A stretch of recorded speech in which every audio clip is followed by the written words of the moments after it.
You welcome back to the Pylon Cam. It's your boy Mike, and we got another mock draft for you here. It is January 22nd, and a lot has happened in the NFL this week. Two head coaches have been hired: Ben Johnson, most notably to the Bears, and Aaron Glenn to the Jets. In other news, Liam Cohen has passed on the Jags coaching job, which was a big twist. Because I predicted that Liam Cohen would go to the Jags, but shockingly, not shockingly, he does not want to work with Trent Baalke, who was subsequently fired hours after the report released that Liam Cohen would not be working with the Jags. And this, in my opinion, is one of the main reasons why the Jags are one of the most dysfunctional organizations in the league, and I don't mean that as a shot at them because I'm a Giants fan, so obviously I'm well aware of what dysfunction looks like.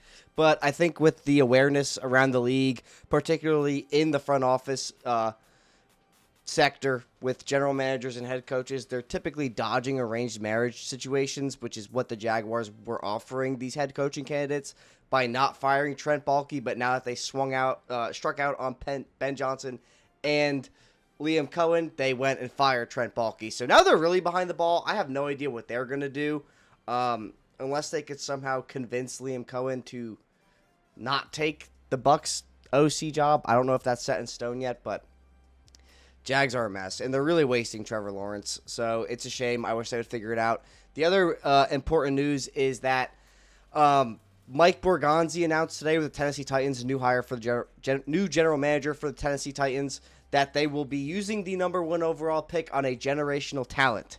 And to me, that means they're not taking a quarterback because there's not a generational talent at quarterback position in this draft.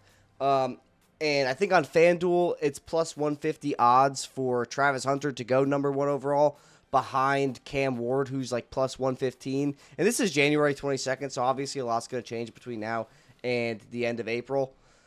But with that being said, we're going to go ahead and take Travis Hunter here. I think generational talent is a very fluid word. It gets thrown around all the time. It's actually, and in my opinion, it's lost its weight as a saying. It's the same when people were saying unicorn all the time.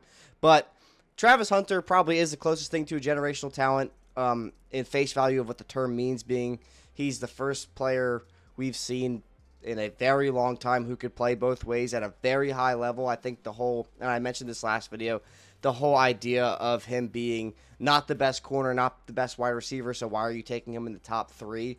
I think it's the dumbest thing I've ever heard, top 3, top 4 picks. He's a phenomenal corner, and he's a phenomenal wide receiver, and I think with this Titans roster, you just want to add as much talent to it as possible. With pick 2, the Browns, same situation, kind of. I think they're a team who believes they're not, like, the smoke around the Browns camp is we're not that far off. And to me, if you're saying you're not that far off, you're probably not hitching your wagon to a dart throw at quarterback, to say the least, in this draft. It's not like you're drafting Caleb Williams, Jaden Daniels, or Drake May. You're taking a flyer on Cam Ward if you're picking this high. I don't think Shedeur Sanders is even in the top 3 conversation anymore, to be honest. I'm very low on Shedeur Sanders, and if you follow me on Twitter, that's no secret. I think, and as I've predicted, the gap between Cam Ward and Shedeur Sanders is only going to grow as the season went on. And as we're going into the offseason and people are turning on the All-22 and the whole shine of Colorado has kind of died down, people are realizing that Cam Ward is a below-average athlete with an average-at-best arm. He's very accurate, but that's just not something you're picking in the top 3. And I think with that being said, the Browns are going to look to go the free agent route. I think that they're in play for Sam Darnold, given they have to work some cap management at a pretty high level, because I think they have some of the lowest cap space in the league. So they're going to have to move the cap around, which isn't impossible. It's not the easiest thing to do, but they can do it. The Saints do it every year. So it's definitely a thing. So with that being said, going to take Abdul Carter, in my opinion, the best player in the draft.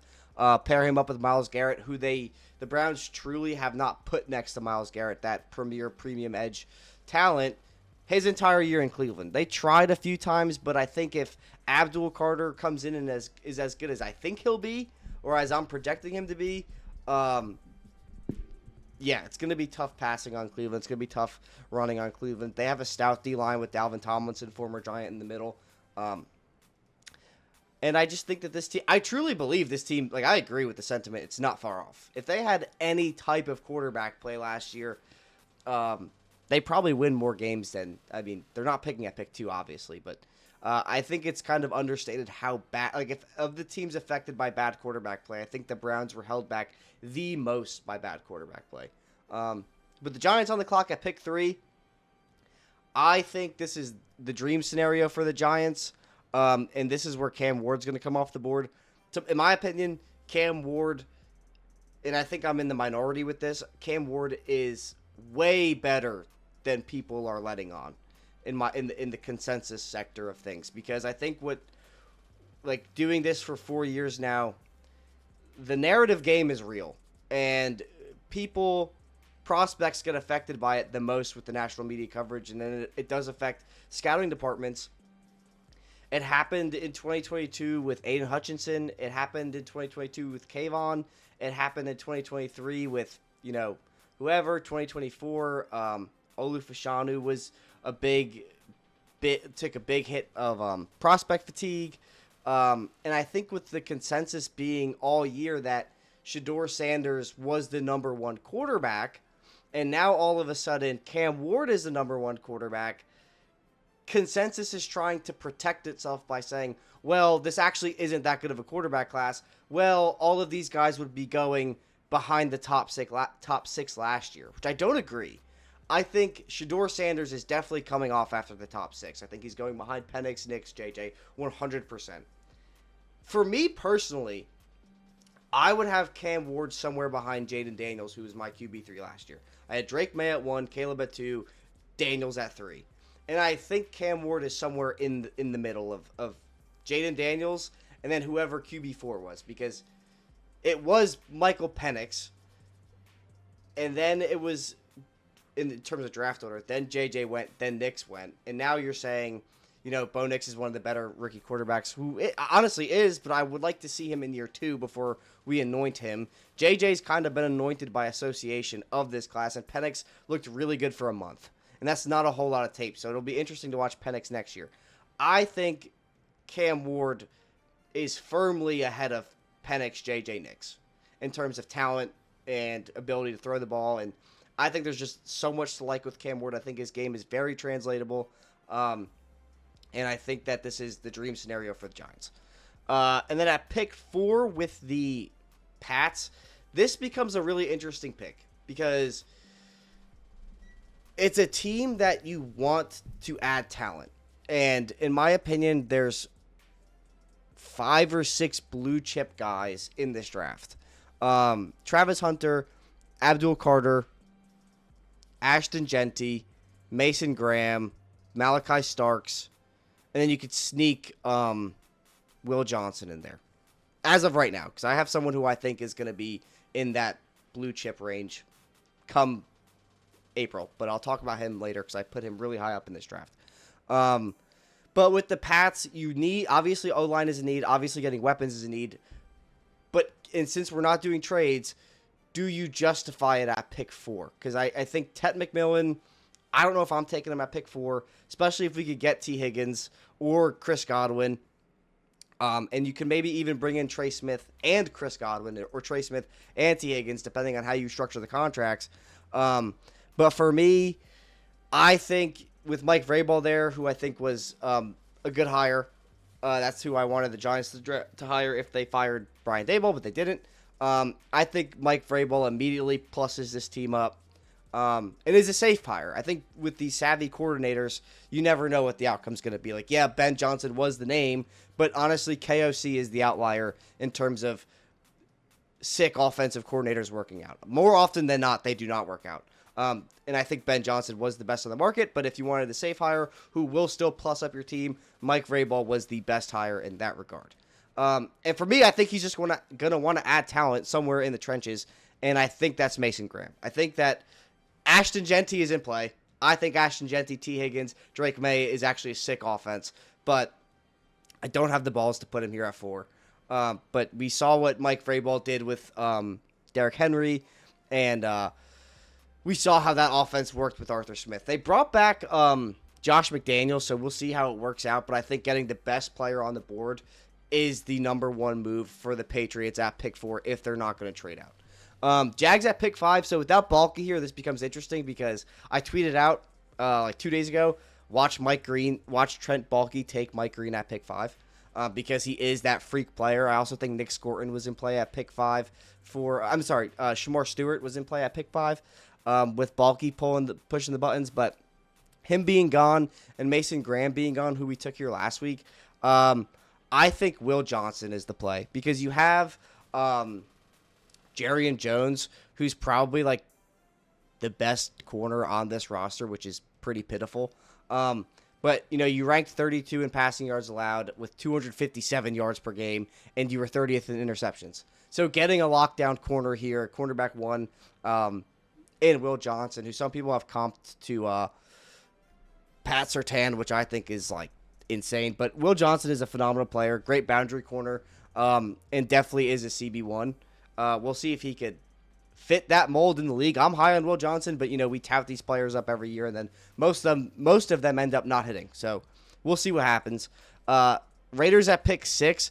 I still think Deion Sanders is in play for the Raiders, and I do want to show something because Trevor just updated the mock draft big board, and I want you to see how far we have to scroll to get to Shedeur Sanders.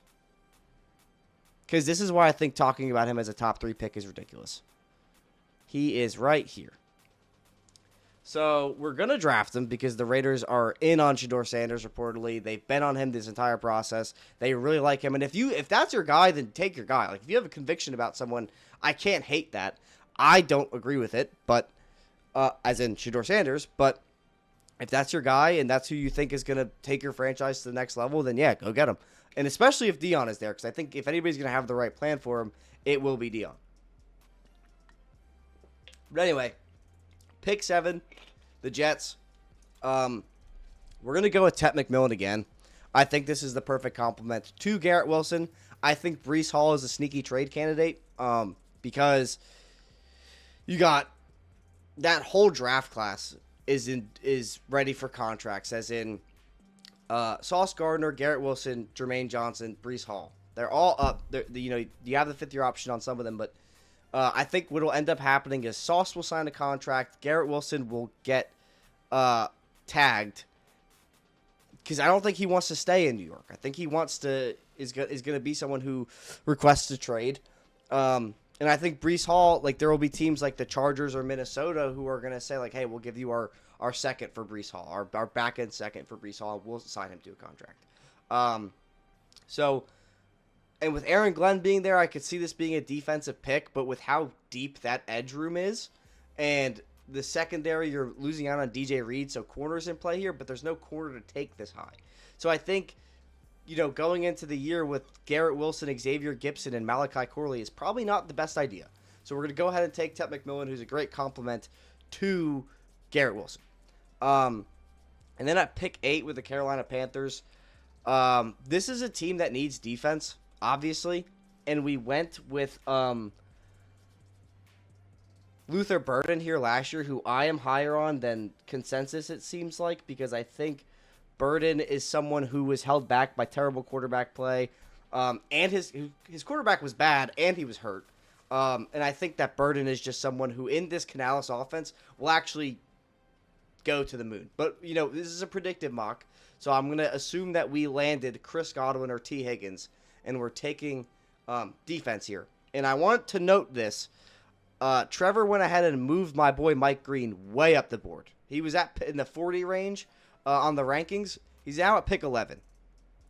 This is someone who I think could be actually the best pure pass rusher, edge defender in the entire class, even above Abdul Carter. The knock is he played Marshall. Or he played on Marshall. But if you look at who he played, he put out some really good tape against some of these like teams with good tackle play. Most notably Ohio State when I believe when Josh Simmons was still healthy, but at 6'4", 248, 99th percentile in a bunch of things. Once he tests and once we keep going through this process, Mike Green is a top 10 pick. That's my flag plant so far for this draft class. We're going to see Mike Green do well at the Combine, do well at the Senior Bowl. He's probably going to have a freaky 10-yard split when he runs his 40. Mike Green is a player to watch because he's going to, like, last week I had him at pick 18 to Seattle, and I think people thought that was crazy. Now I'm pushing up to pick 8. And on the Trevor, that was before Trevor updated the big board. Now he's got him at rank 11. So keep an eye on Mike Green because you're Panthers fans. You might hate this pick, but trust your boy on this. Saints at pick 9. We're going with the same pick we made last week because the D-line, you're losing Chase Young, and I know the O-line needs work, and you have no money, but I don't think there's an offensive lineman actually worth a top 10 pick, and here's why. All of the offensive linemen who have a tackle designation have guard associated to them. Will Campbell, everybody talks about him playing guard. Kelvin Banks, everybody talks about him playing guard. Armand Membo, who I'm really high on, everybody talks about him playing guard because he's short. So you're looking at Josh Simmons, and he's coming off a major injury. So I know Ryan Ramczyk is pretty much retiring, and the interior of that line is buns. But you have Talisi Fuaga. Trevor Penning didn't play super bad at the end of last year. So I think you kind of go best player available. I don't see that being Ashton Jeanty, even though I would argue he's the best player on the board. Malachi Stark's also probably the best player on the board, but tough to justify a new head coach taking who we don't know who that is yet. If it is Mike McCarthy, I think Jeanty may be in play, even though Alvin Kamara just signed the new contract. But I think here you're going to take someone who can help that run defense and has the upside to become one of the top edge defenders in the league. And to me, that's Mykel Williams. He's a pretty raw prospect, but he's already very good in the run game. And at 6'5", 265 and a junior, so he's an early declare. There's a lot to like with Mykel Williams, and I think that this is someone who's going to replace Chase Young. He's not going to give you 60 pressures like Chase Young did, but I think the upside with Mykel Williams justifies him in the top 10. This edge class is so deep that a lot of these guys are going to be interchangeable. It's going to come down to, I think, fit. And I think with the Saints who are trying to, you can't rely on Cam Jordan forever, and you really need to touch up that D-line. Mykel Williams is going to help a need, but also has the upside to justify the pick at pick 9. The Bears at pick 10. Okay, this is something I want to talk about because I forgot to mention it last week. And with Ben Johnson here, it kind of reinforces this idea, and I wish I talked about it last week. So, here we go. But this is a team that the offensive line is bad. You have money. And again, I don't know if you want to be taking a guard here at pick 10 or tackle. Because again, like I mentioned, with these tackle prospects, all of them have guard associated to them when talking about these players, okay? You have perimeter weapons in Rome Odunze and DJ Moore, who in my opinion is now going to play full-time in the slot under Ben Johnson in that Amon-Ra St. Brown role. Your defense is talented. The thing you don't have is a running back. And you have 2 top 50 picks to spend on some of the top guards in this class. Because, again, Will Campbell might be the best guard in the class, but he's being drafted to play tackle. Kelvin Banks might be the best guard in this class, but he's being drafted to play tackle. So if you're going to take the best true guard in this class, you have the flexibility to take him in the top 50, and you have 2 of them, so you could double dip on that. So for me, there's no way Ben Johnson wants to run it back with DeAndre Swift. And behind DeAndre Swift, you have Roschon Johnson as your next best running back. So for me, I think, and I have thought this the entire time, I have the receipts on Twitter, Ashton Jeanty will be a top 10 pick, and I couldn't figure out where to put him in the top 10. And I think the Bears being at pick 10, and it's a position of need, and now that you have Ben Johnson, who's probably taking Jahmyr Gibbs at pick 12 all over again, and probably understands the importance of taking him at pick 6, because everybody forgets they traded down from that pick. I don't think this is crazy. I think Ashton Jeanty inside the top 10 is a lock, and I think with the Bears, I don't know how you guys are going to receive this, but I think that giving Caleb Williams someone to take the weight off of the offense, because they couldn't run the ball last year, having Genty to lift some of that load off his shoulders while Ben Johnson is getting him comfortable in that system, I think this is like one of the best picks of the draft in the first round, to be honest. At pick 11, we have the San Francisco 49ers. And with this pick, I think that, again, tackle is a need, but really need pass rush help. And I think that with Nick Bosa being injury prone and Leonard Floyd being kind of meh, it makes sense to take one of these pass rushers because this pass rusher class is absolutely loaded. But with that being said, we're going to go ahead and take Shamar Stewart, high upside pass rusher. He is just a freak of nature. He's 6'6", 290, and picking this high in the draft, people are going to draft for traits. So we've seen what the 49ers have been able to do with the talent they've acquired and get the best out of it. So I think that getting Nick Bosa help and taking a swing on a player like this makes a lot of sense. I know you have to look down the road at a Trent Williams replacement and stuff like that, but if you're skipping through the video just to find your team, I think that a lot of these tackles that have the tackle designation, teams are kind of going to hold off on them because of all of them are associated with guard, except for Josh Simmons, who's coming off a major injury. So I'm not sure how high they will end up going. So that's why I'm not taking an offensive lineman here for the 49ers here at pick 11.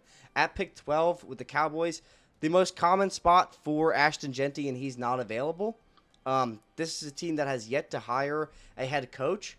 And I think my assumption and prediction is they go ahead and take Kellen Moore. They know him. They're familiar with him. He's been at a few other stops now with Philadelphia and the Chargers. So he's someone who's in the running for the Dallas head coaching candidacy, and I think that this is a team who's going to, they know what they're getting with Kellen. So I think it makes a lot of sense, and with that, I think they're going to go ahead and get another weapon because this team, honest to God, is pretty anemic at the skill positions. They only have CeeDee Lamb, and then Rico Dowdle was fine. I think you look to add a running back in the later round, especially with how deep this class is. But at pick 12, I think we're going to go ahead and take someone who I am way higher on than consensus, and it's not Luther Burden, but Emeka Egbuka. He had a fantastic game against Notre Dame. I think he's just a very, and I've said this in previous videos, not for 2024 or 2025, but for previous years, I'm not a huge fan of taking wide receiver twos, in the first round.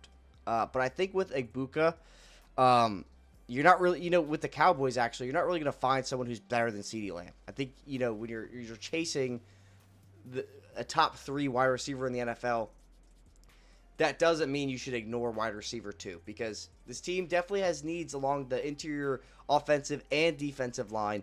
But I do think they need to get someone to replace Brandon Cooks. You have Jalen Tolbert, whatever that means. But go ahead and get Egbuka, get a full-time slot receiver who really can be that, third down guy, get the gritty yards, and be that reliable target for Dak out of the slot. And then at pick 13 with the Dolphins, this was a team who played Russian roulette with their offensive line. There's that famous clip of McDaniels and the GM saying, you guys are more worried about the offensive line than we are. And that kind of blew up in their face, to be honest. And I think if Will Campbell falls this far in the draft, you go ahead and take him. I don't think you think too much about it. I don't know if I want to designate Will Campbell as an offensive tackle, but I would argue he's a top offensive lineman in the class. And I felt the same way about Peter Skoronski, where he may not be a tackle, but he is going to make your offensive line better, and you're getting a premier guard with this pick at a floor. Campbell struggles with speed rush. He gets beat around the edge. He's got shorter arms, but, Dolphins need interior, and they do need to look to replace Teron Armstead, who's been often injured, and I know he plays right tackle, and you're going to put Will Campbell on the left side. But that's just something I wanted to mention. But if Will Campbell falls at pick 13, I don't think you pass. And then Colts at pick 14, we're going to go ahead and take an edge rusher here. I know everybody likes to take Tyler Warren here, but Shane Steichen's offense didn't really feature a tight end in Philly. And I think that the big free agent signing for this team is actually going to be Sam Darnold. I'm not sure if the Anthony Richardson dream is over, but I do think that they need to add competition because, especially with this regime, the clock is ticking and they need to start winning games. And they should have made the playoffs 2 years in a row, but they lose out at the last possible minute in back-to-back years. So I think bringing in Sam Darnold makes the most sense. And the talent here is good in the offense. I mean, you have Jonathan Taylor, obviously, doesn't need any explanation there. And then Josh Downs is one of my favorite players in the NFL. I think he's a player who's pretty slept on. And then Michael Pittman, everybody forgot, signed a huge contract before the year and is a great player when anybody not named Anthony Richardson is playing. And this is I'm not trying to disrespect Anthony Richardson here. It's just he's not accurate and he does not get Pittman the ball. But other quarterbacks, like Joe Flacco, for instance, have no problem getting Pittman the ball. So I think bringing in Sam Darnold makes the most sense. All of that to say, I don't think Tyler Warren is the play here. I think you were 24th in sacks, 24th in rush yards allowed, and 26th in passing yards allowed. Kwity Paye, I think, is a free agent this year unless you extend him. I think what makes the most sense is knowing this front office is Nick Scorton, 6'4", 285, just a mammoth of a human being.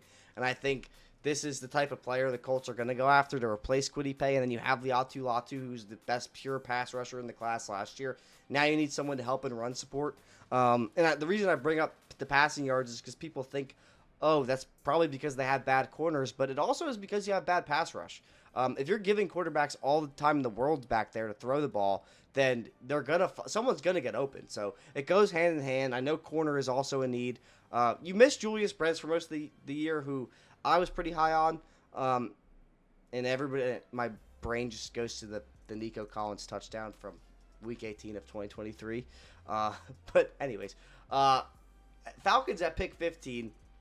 This, to me, I think you just need pass rush. And I think you need someone who's going to help the defense. And I don't know why they moved Jalen Walker to rank 52. To me, that makes no sense. He's the best pure off-the-ball linebacker, but he's also been rotating at edge rusher and finding a ton of success there. So he's a versatile piece who's going to help out this defense, can play on the edge, can play off the ball. Just a chess piece on defense. And I think with Raheem Morris being a defensive-minded head coach, it makes a lot of sense. And then here at pick 16, we have the Arizona Cardinals, and I think you take James Pierce here. I'm a big fan of B.J. Ojulari, but he's not been healthy. He's going to come off a major injury. The interior is still bad, like we took Walter Nolan here last week. But I think if James Pierce makes it to pick 16, who's the best pure pass rusher in the class, and I think someone who's probably, to be honest with you, probably just going to go higher than this. I don't see him making it to pick 16. These edge rushers are going to go high. There's a lot of them, and they're really talented players. It's a phenomenal year to need an edge player, and you can never have too many edge defenders, in my opinion, being that it's a passing league. But we're going to take James Pierce here. I think great ad. You have Darius Robinson, who's your 3-4 D end. And I think, with the unknown that is B.J. Ojulari, it doesn't hurt to add competition to that room. And then at pick 17 with the Bengals, this is a team where, I want to take a tackle because how many years does Joe Burrow have to play behind a bad offensive line? I think you should protect your most valuable asset. But at the same time, this defense is, too bad to ignore, in my opinion. And B.J. Hill is a free agent. Trey Hendrickson's a free agent. T. Higgins is a free agent. And the reason I bring T. Higgins up is because Joe Burrow and Jamar Chase are having a big push to keep T. Higgins. And if you keep T. Higgins, you're going to have to let B.J. Hill or Trey Hendrickson go. So your defense is just going to get worse than it already is, if that's even possible. So for me, I think pass rush is a huge need. The D-line is the biggest need. And I want to take my boy Walter Nolan here at pick 17. Malachi Starks is in play, but this defense needs to be fixed, and I don't think you fix that with a safety, albeit he's one of the best players in the draft. I mentioned at the top of the video, Malachi Starks is probably one of 6 blue-chip talents in this draft, and it's unfortunate he's a safety, so he's going to fall. I'll just leave it at that. Pick 18 is the Seahawks. And with this pick, this is where we're going to have Kelvin Banks come off the board. I know defense, like Leonard Williams just had a career year. And I know that your tackle play isn't bad and your edge play isn't bad. Like, you got guys like Boye Mafe and just these guys who aren't superstars, but they're really solid. So I think you don't take an edge here, especially with all of the edge rushers that have gone off the board. Byron Murphy was a phenomenal pick last year. We're going to go with Kelvin Banks because he has the guard flexibility. And with Abraham Lucas, with how often injured he is, I think getting Kelvin Banks to kind of give you flexibility on the offensive line as maybe you start him at guard and then move him to tackle when Lucas gets hurt, or when in preparation to move off of Lucas, because he was a 2022 draft class. So his contract is coming up. I think Banks gives you the flexibility you kind of need. And then at pick 19, we got the Bucks. This has to be D-line, in my opinion. But the reason why we're not going to take D-line is because if you're looking at the draft board, it's been pretty much all D-line. 1, 2, 3, 4, 5, 6. I'm going to count Jalen Walker as D-line 7, 8, 9 out of 19 picks have been on the defensive line. So are you going to take the 10th best defensive lineman at pick 19? Probably not. And we're going to replace Chris Godwin with Luther Burden. If Luther Burden falls this far, Mike Evans is old. How long could he do it for? Chris Godwin, I think, will leave in free agency. Maybe not with Cohen staying. Maybe that entices him to stay and stay in the full-time slot role. But if he does leave, Luther Burden to start as a primary slot receiver would be huge for this offense. And I know you need defensive linemen, but this class is deep. And I think there are going to be some defensive linemen like Kayvon Thibodeau who could be traded this offseason. I'm not saying that because I want it to happen. I'm saying it because it might happen. But I'm definitely not saying it because I don't want it to happen. But anyways, Broncos at pick 20. Here's where we take Tyler Warren. There are a few players that it's hard to figure out where they're going to go. Malachi Starks and Tyler Warren, because I think truly the run for them can start really anywhere between pick 7. And then just they're in play anywhere. So it's just tough to fit them. Broncos need pass catching help. They need tight end help. And Sean Payton loves to use his tight end. So I think the pick here is some combination of Luther Burden, Emeka Egbuka, or Tyler Warren if they fall. And in this case, Tyler Warren was the last one available, so we went ahead and snagged him.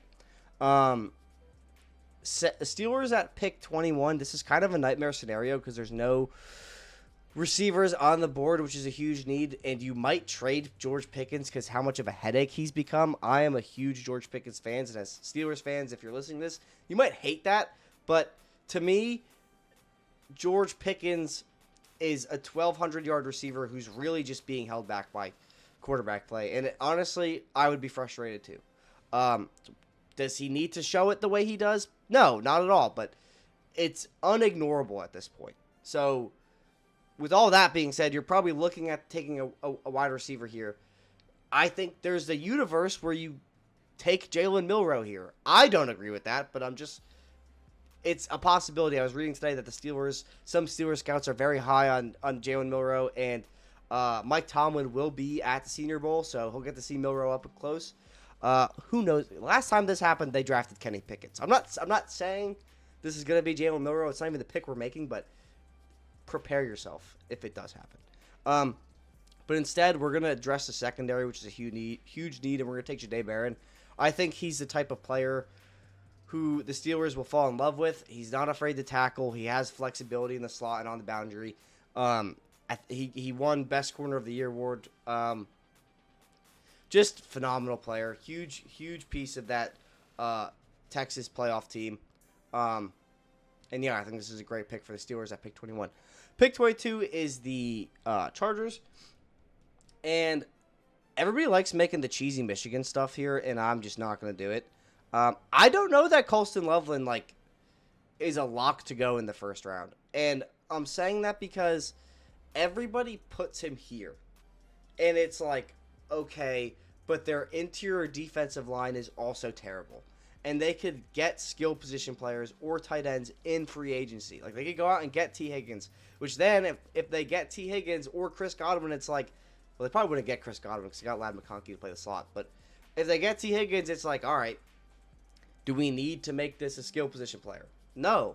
And I know you need tight end help, but what do you like? Harold Fannin Jr. is arguably the best pass catching tight end in the class. You don't need to take him at pick 22. You don't need to address it at pick 22. You don't need to address it in the first round, is my point.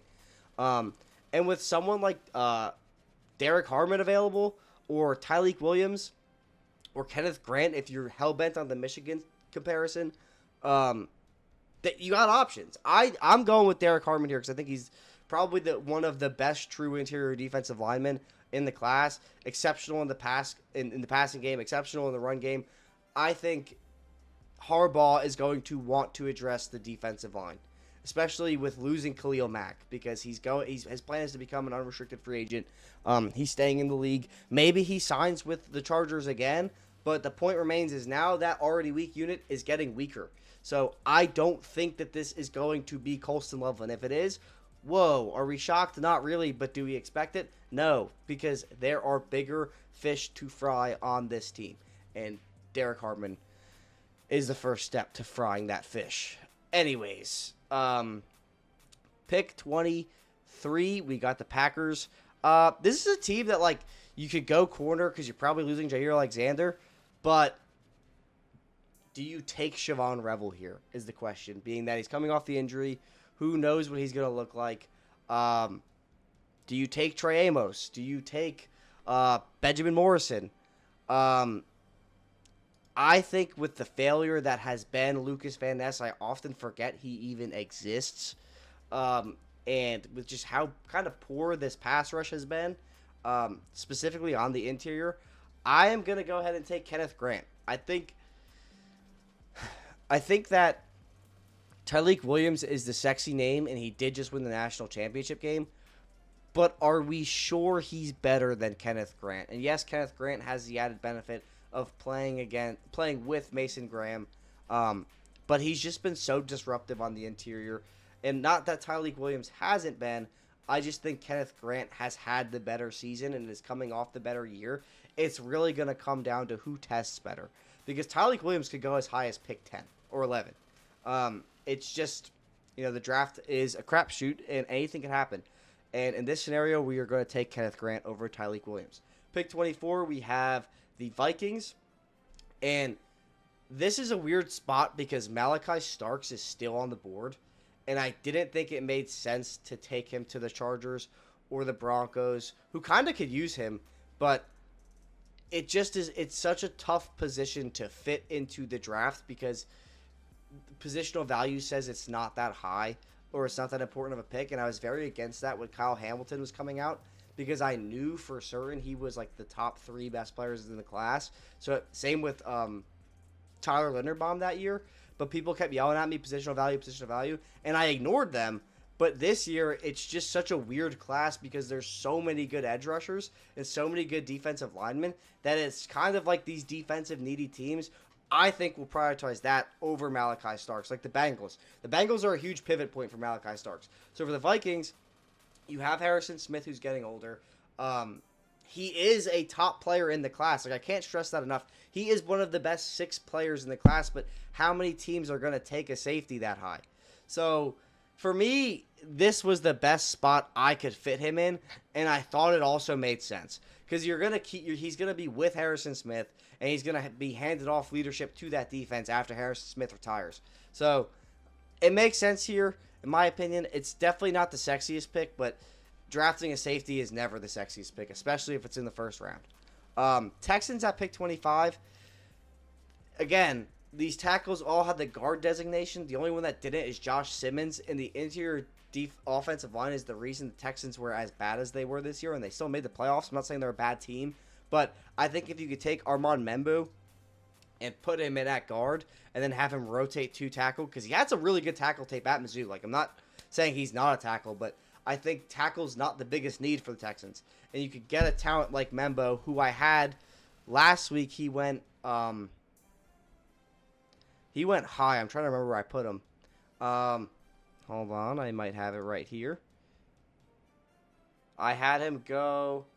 Oh, he went a little bit lower. He went to the Eagles at pick 31. So he's still, or 30. So I still had him in the first round. I'm just moving him up a little bit, or I guess, yeah, moving him up to the Texans at pick 25. Because I'm in this scenario, I'm gonna play him at guard and then rotate him to tackle when I need him to play tackle. At the Rams at pick 26 last week, I went with Jackson Dart, who I still think is a first-round quarterback, and he's picking up a lot of steam. I think he'll be this year's Bo Nix, but I think he's a better prospect than Bo Nix. Better athlete, better arm, more of a modern game, if that makes sense. Very accurate. Put up monster numbers at Ole Miss. Dual sport athlete, played baseball. He's just a gamer, man. Like I really like Jackson Dart.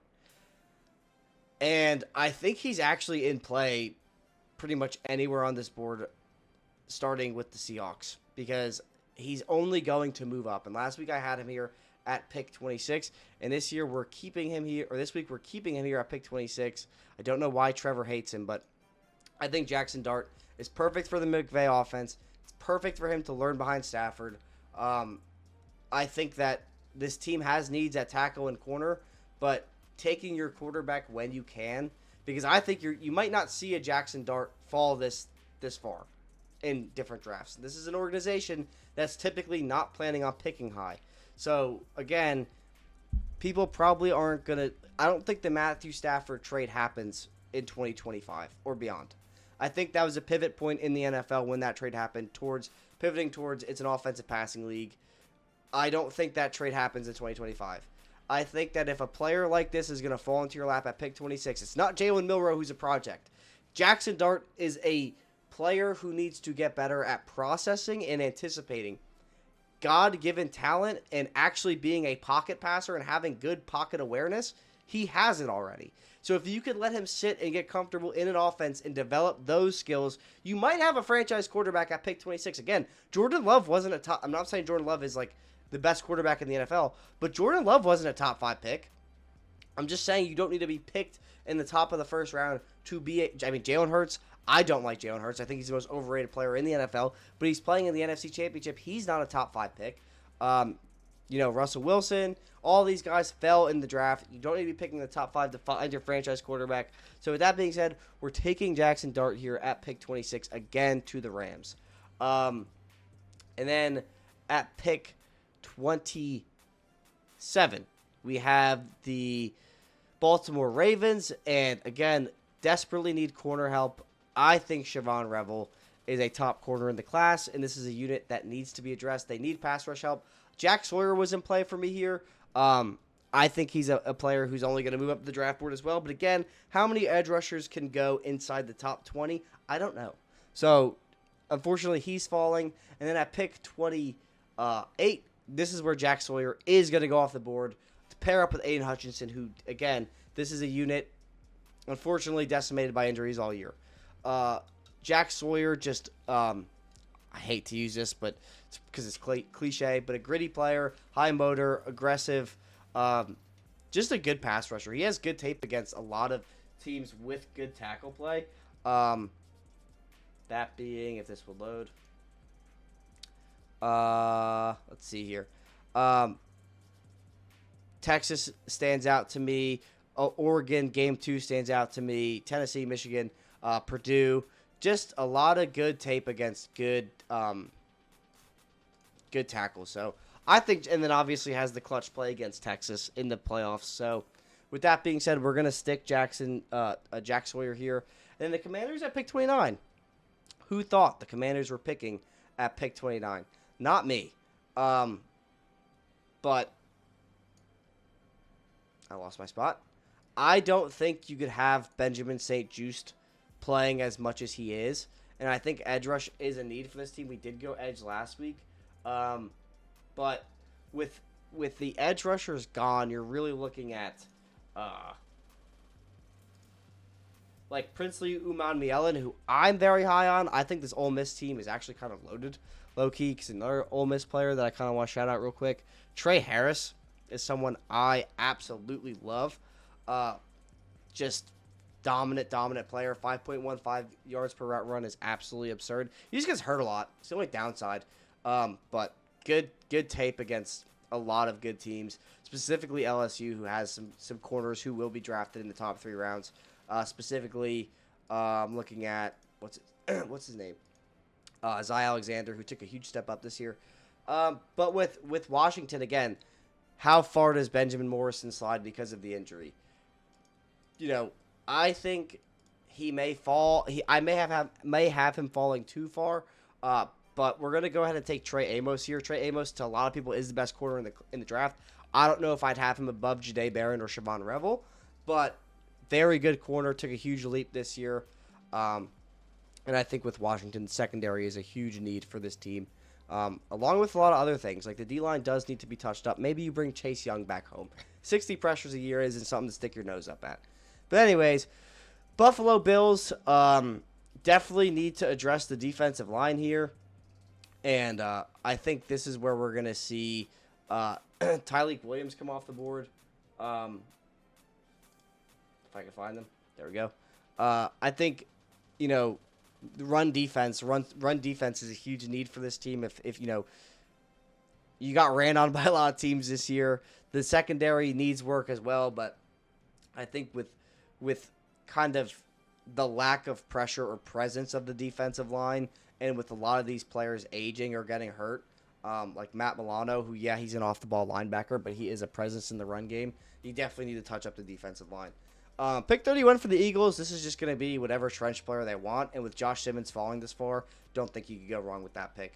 Sorry for the boring analysis, but I don't think there's much to talk about there, unless you want to take Benjamin Morrison, but you double-dipped at basically 2 first-round picks last year, and Cooper DeJean still have no idea how that happened, and Quinyon Mitchell still have no idea how he fell that far. But last pick, we have the Chiefs, and I think, again, this is a team that's just struggled to find talent at the tackle position, and you got to keep swinging until you hit home with that pick. But anyway, guys, that's going to do it for this mock draft. That's going to do it for this video. Stay subscribed to the channel. Like, comment, subscribe.